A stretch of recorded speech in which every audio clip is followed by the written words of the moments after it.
നമസ്കാരം. അറിവിന്റെ അതിമനോഹരമായ ഒരു പുതിയ പ്രഭാതത്തിലേക്ക്, നമ്മുടെ ഈ സവിശേഷമായ വിശകലനത്തിലേക്ക് നിങ്ങൾക്ക് ഹൃദ്യമായ സ്വാഗതം. ഇന്ന് നമ്മൾ 1974-ലെ പ്രശസ്തമായ അഖണ്ഡ ജ്യോതി മാസികയുടെ താളുകളിലൂടെയാണ് ഒരു യാത്ര പോവുകയാണ്.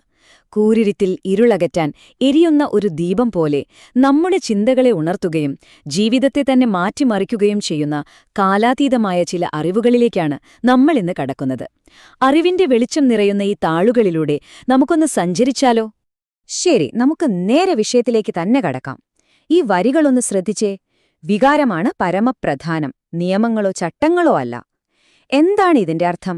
പുറമേയുള്ള കണിശമായ നിയമങ്ങളെക്കാളും നമ്മുടെ ഉള്ളിലെ സ്നേഹവും വികാരങ്ങളുമാണ് യഥാർത്ഥ ആത്മീയ വളർച്ചയ്ക്ക് അടിസ്ഥാനം എന്ന് ഈ ഗ്രന്ഥം നമ്മെ ഓർമ്മിപ്പിക്കുന്നു.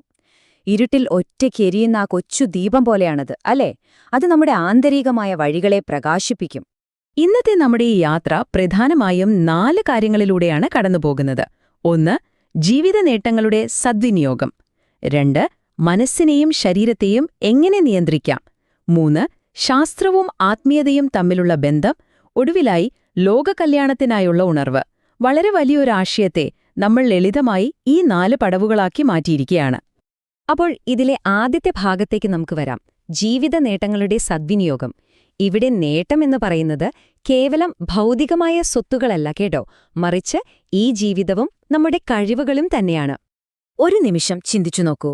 യഥാർത്ഥ ആത്മബോധമാണ് ജീവിതത്തിലെ ഏറ്റവും വലിയ പ്രയോജനമെന്ന് പറയുന്നത് എന്തുകൊണ്ടാകും? നമ്മൾ പുറത്തുള്ള ലോകത്തെ നേരിടാൻ പോകുന്നതിനു മുൻപ് ആദ്യം നമ്മൾ നമ്മളെത്തന്നെ മനസ്സിലാക്കേണ്ടതുണ്ട്. സ്വയം തിരിച്ചറിയുക എന്നതാണ് ഏതൊരു നേട്ടവും ശരിയായി ഉപയോഗിക്കാനുള്ള ആദ്യത്തെ പടി. ഇനി നമുക്ക് രണ്ടാമത്തെ ഭാഗത്തേക്ക് നീങ്ങാം. ഭൗതികവും മാനസികവുമായ തലങ്ങളിലേക്ക്, അതായത് മനസ്സിനെയും ശരീരത്തെയും നിയന്ത്രിക്കുന്നത് സംബന്ധിച്ച്. ഇതിലെനിക്ക് ഏറ്റവും കൗതുകകരമായി തോന്നിയൊരു കാര്യം എന്താണെന്നോ? ഇന്നത്തെ കാലത്ത് നമ്മൾ അനുഭവിക്കുന്ന കടുത്ത മാനസിക സമ്മർദ്ദങ്ങളെയും ശാരീരിക ക്ഷീണത്തെയും കുറിച്ച് 1974 തന്നെ ഈ പുസ്തകം വളരെ കൃത്യമായി പ്രവചിച്ചിരുന്നു. വിശ്വസിക്കാൻ കഴിയുന്നുണ്ടോ? ഇവിടെ പറയുന്ന ആരോഗ്യ നിയമങ്ങൾ നിങ്ങളുടെ നിത്യജീവിതവുമായി ഒന്ന് താരതമ്യം ചെയ്തു നോക്കൂ. കൂടുതൽ കാലം ജീവിക്കാൻ കുറച്ചുമാത്രം കഴിക്കുക, അസുഖങ്ങൾ വരാതിരിക്കാൻ ദുശ്ശീലങ്ങൾ ഉപേക്ഷിക്കുക. നമ്മുടെ ശരീരത്തിലെ രാസപ്രക്രിയകൾ നമ്മെ വെറുമൊരു കളിപ്പാവയാക്കാൻ അനുവദിക്കാതിരിക്കുക. പിന്നെ ഉത്കണ്ഠ അഥവാ ടെൻഷൻ നമ്മുടെ ആരോഗ്യത്തെ നശിപ്പിക്കുമെന്ന് എപ്പോഴും ഓർക്കുക. ഒന്നാലോചിച്ചു നോക്കേ, ഇന്നത്തെ 2020കളിലെ നമ്മുടെ ജീവിതശൈലി രോഗങ്ങൾക്കും മാനസിക സമ്മർദ്ദങ്ങൾക്കുമുള്ള കൃത്യമായൊരു മറുപടിയല്ലേ കാലാതീതമായ ഈ നിയമങ്ങൾ? തീർച്ചയായും അതെ. അതുപോലെ തന്നെ വളരെ പ്രധാനപ്പെട്ട മറ്റൊരു കാര്യമുണ്ട്. മാനസിക ബുദ്ധിമുട്ടുകൾ ഉള്ളിലൊതുക്കിവെക്കുന്നത് നമ്മെ ശരിക്കും തളർത്തും. അതിന് പകരമായി എന്തു ചെയ്യണം? ജീവിതത്തിൽ ആവേശവും ചുറുചുറുക്കും എത്രത്തോളം പ്രധാനമാണോ അത്രത്തോളം തന്നെ അത്യാവശ്യമാണ് സമാധാനവും ശാന്തതയും കണ്ടെത്തുന്നത്. നിങ്ങളുടെ ജീവിതത്തിൽ ഇതിനൊരു കൃത്യമായ ബാലൻസ് ഉണ്ടോ എന്ന് നിങ്ങൾ തന്നെ ഒന്ന് സ്വയം ചോദിച്ചു നോക്കൂ. ശരി, ഇനി ശാരീരിക ആരോഗ്യത്തിൽ നിന്നും മാറി കുറച്ചുകൂടി വിശാലമായ ഗഹനമായ അറിവുകളിലേക്ക് നമുക്ക് കടക്കാം. മൂന്നാമത്തെ ഭാഗം ശാസ്ത്രവും ആത്മീയതയും ഒന്നിക്കുമ്പോൾ. ഇത് വളരെ മനോഹരമായാണ് ഇതിൽ അവതരിപ്പിച്ചിരിക്കുന്നത്.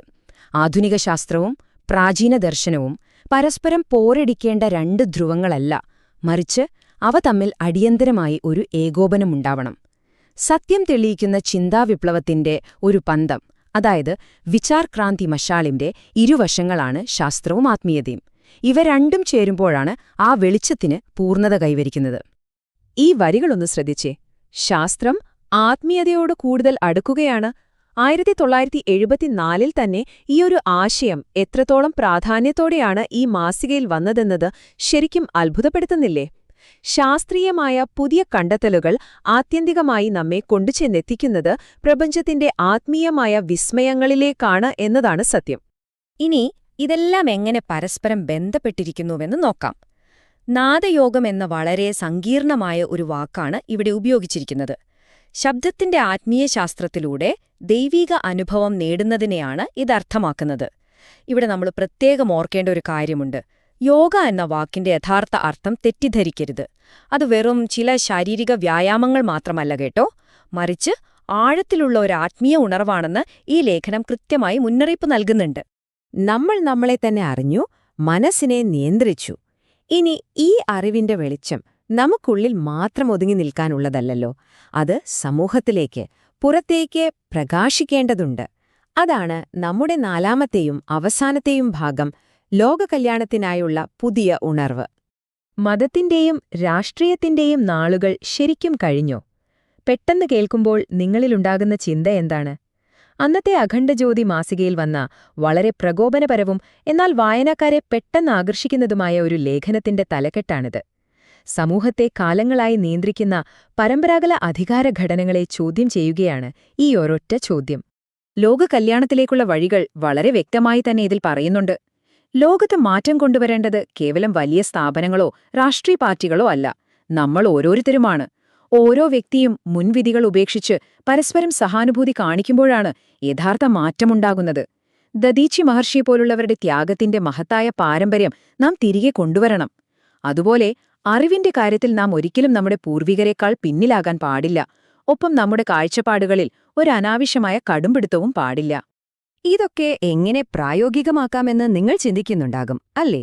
അതിനായി പുസ്തകത്തിൽ പറയുന്ന ശാന്തികുഞ്ചിലെ 5 തലങ്ങളുള്ള പഠന പരമ്പര നമുക്കൊന്ന് നോക്കാം. ഭംഗിയായി അടുക്കിവെച്ചിരിക്കുന്ന ആത്മീയ ഗ്രന്ഥങ്ങളിലൂടെ പടിപടിയായി മുകളിലേക്ക് കയറുന്നത് പോലെയാണിത്. അടിസ്ഥാനപരമായ ഉണർവിൽ തുടങ്ങി, സ്വയം നവീകരിച്ച് ആത്മീയ ധാരണ നേടി, ശാസ്ത്രീയ സമന്വയത്തിലൂടെ ഒടുവിൽ അത് ലോകകല്യാണത്തിനായി എങ്ങനെ പ്രായോഗികമാക്കാമെന്നതാണ് ഈ 5 പടവുകൾ നമ്മെ പഠിപ്പിക്കുന്നത്. മൂലഗ്രന്ഥത്തിൽ നിന്നുള്ള വളരെ ശക്തവും എന്നാൽ ഗൗരവമേറിയതുമായ ഒരു മുന്നറിയിപ്പോടെ നമുക്കീ ഭാഗം അവസാനിപ്പിക്കാം. നമ്മുടെ ബുദ്ധിശക്തി ഭയാനകമായ ഒരു വിഡ്ഢിത്തമായി മാറാതിരിക്കട്ടെ. അതായത് വെറും ശാസ്ത്രീയമായ അറിവുകൾ മാത്രം നേടുകയും എന്നാൽ മനുഷ്യനോട് സ്നേഹമില്ലാതിരിക്കുകയും ചെയ്താൽ ആ ബുദ്ധി വലിയൊരു അപകടമാണ്. അറിവെപ്പോഴും മനുഷ്യനന്മയ്ക്കായിരിക്കണം. അപ്പോൾ അവസാനിപ്പിക്കുന്നതിനു മുമ്പ് ഞാൻ നിങ്ങളോട് ഒരു ചോദ്യം ചോദിക്കട്ടെ. നിങ്ങൾക്ക് ലഭിച്ച ഈ ജീവിതവും കഴിവുകളും കേവലം അങ്ങനെയങ്ങ് ജീവിച്ചു തീർക്കാൻ മാത്രമായി നിങ്ങൾ ഉപയോഗിക്കുമോ? അതോ നിങ്ങളുടെ ഉള്ളിൽ അറിവിന്റെ ആ ചിന്താവിപ്ലവത്തിന്റെ പന്തം അഥവാ വിചാർക്രാന്തി മഷാൽ നിങ്ങൾ കൊളുത്തുമോ? ഈ ചോദ്യം നിങ്ങൾ സ്വയം ചോദിക്കുക. ഈ വിശകലനത്തിന്റെ ഭാഗമായതിന് എല്ലാവർക്കും വലിയൊരു നന്ദി. അഖണ്ഡജ്യോതി മാസികയിലെ അറിവുകളുടെ ഈ വിശാലമായ ലോകം നിങ്ങളും തേടിപ്പോകുമെന്നും അതിൽ നിന്നും ഒരുപാട് കാര്യങ്ങൾ പഠിക്കുമെന്നും ഞാൻ വിശ്വസിക്കുന്നു. നന്ദി, നമസ്കാരം. പുതിയൊരു വിഷയവുമായി നമുക്ക് വീണ്ടും കാണാം.